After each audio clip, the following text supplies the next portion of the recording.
Pernah kepikiran gak sih gimana caranya aturan-aturan dalam hukum Islam itu dibuat? Ternyata, ini bukan sekedar buka kitab terus langsung nemu jawaban. Ada sebuah sistem yang luar biasa di baliknya. Sebuah metodologi yang namanya usul fikih. Anggap aja ini kayak buku panduan buat bikin peraturan, dan dalam beberapa menit ke depan, kita bakal bongkar kisah menarik di baliknya. Coba dibayangin sejenak, konstitusi negara kamu itu ditulis di abad ke-7. Terus, gimana caranya kamu pakai aturan itu buat ngatasin masalah-masalah di abad ke-21? Nah, ini dia nih tantangan persis yang dihadapi oleh komunitas muslim di awal-awal perkembangannya. Mereka punya sumber hukum yang sempurna, tapi dunia di sekitar mereka itu berubahnya cepat banget. Oke, buat ngerti kenapa sistem ini jadi penting banget, kita perlu mundur sedikit ke masa lalu, ke era setelah wafatnya Nabi Muhammad. Ini adalah periode ekspansi dan perubahan yang luar biasa, yang pastinya membawa tantangan-tantangan besar.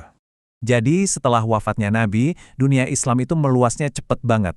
Dari yang tadinya cuma di Jazirah Arab, kekuasaannya membentang sampai ke Persia, Mesir, dan Afrika Utara.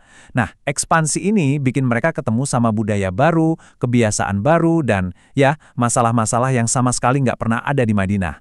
Misalnya, sistem transaksi ekonomi yang lebih rumit, atau adat sosial yang beda jauh. Semua ini akhirnya memunculkan 4 tantangan gede yang harus segera dicarikan solusinya. Pertama, wilayah dan budaya baru yang macem-macem banget. Kedua, teks suci itu kan nggak ngatur setiap detail kecil kehidupan modern saat itu. Ketiga, perbedaan pendapat di antara para ahli hukum mulai memanas.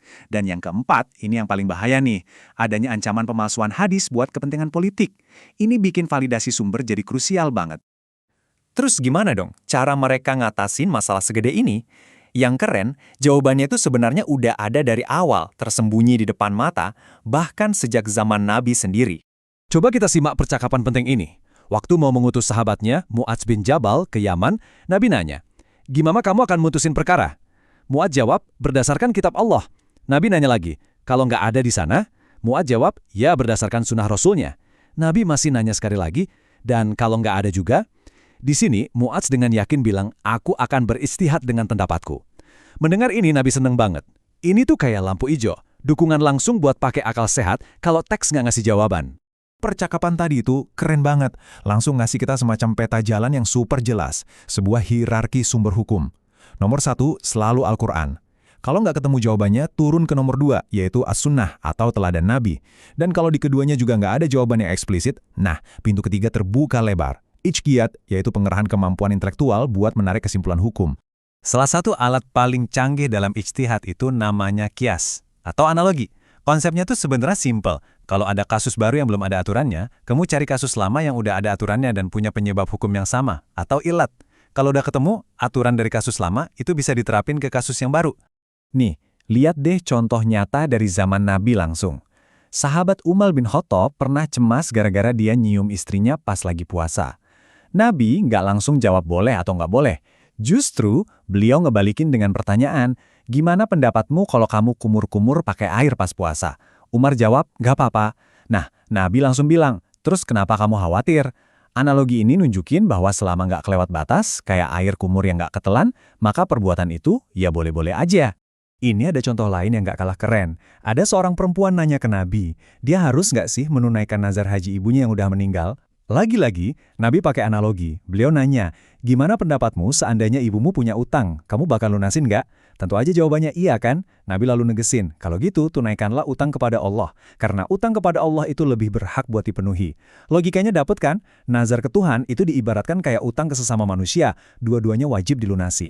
Oke, jadi kita udah punya nih, hierarki hukumnya jelas, alat-alatnya kayak kias juga ada. Tapi, semua prinsip ini kan masih acak-acakan, belum tersusun rapi. Nah, disinilah muncul seorang jenius yang bakal merangkum semuanya jadi satu disiplin ilmu yang utuh. Namanya adalah Imam Asy-Syafi'i.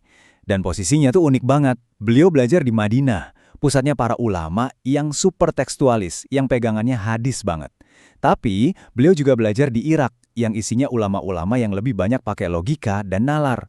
Pengalaman ganda ini bikin beliau jadi jembatan yang sempurna antara dua dunia pemikiran ini. Kejeniusan Asy-Syafi'i ini tertuang dalam karya monumentalnya, Ar-Risalah.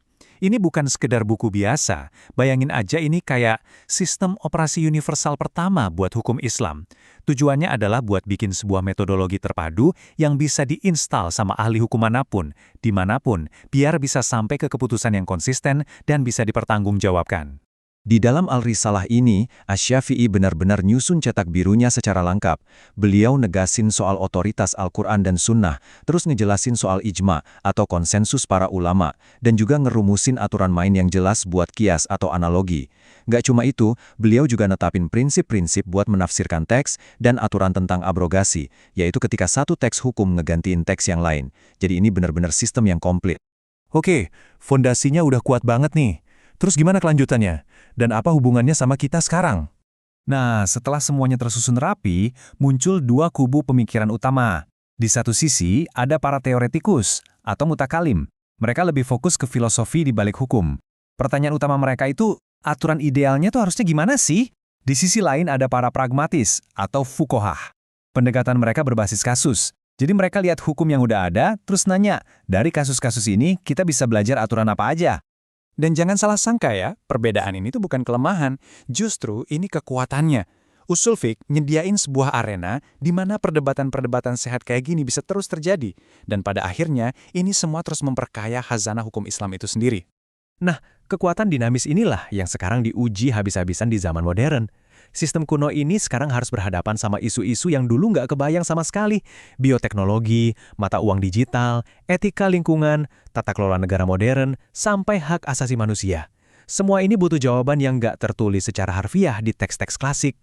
Tantangan-tantangan tadi itu akhirnya memicu gerakan pembaharuan atau tajdid. Para pemikir modern mendorong biar fokusnya digeser dari yang tadinya cuma nanya aturannya apa, jadi kenapa aturan ini ada. Ini pendekatan yang fokus ke tujuan luhur di balik hukum, yang dikenal sebagai maqasid asy-syariah. Biar hukum yang dihasilkan itu selalu berorientasi pada keadilan dan kemaslahatan publik.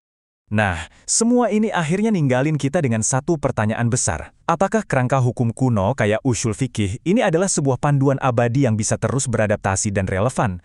Atau cuma jadi barang antik di museum sejarah yang kaku? Kalau kita lihat dari perjalanan tadi, jawabannya mungkin ada di kemampuan sistem ini untuk terus menyediakan metodologi buat berdebat, berevolusi, dan mencari jawaban baru.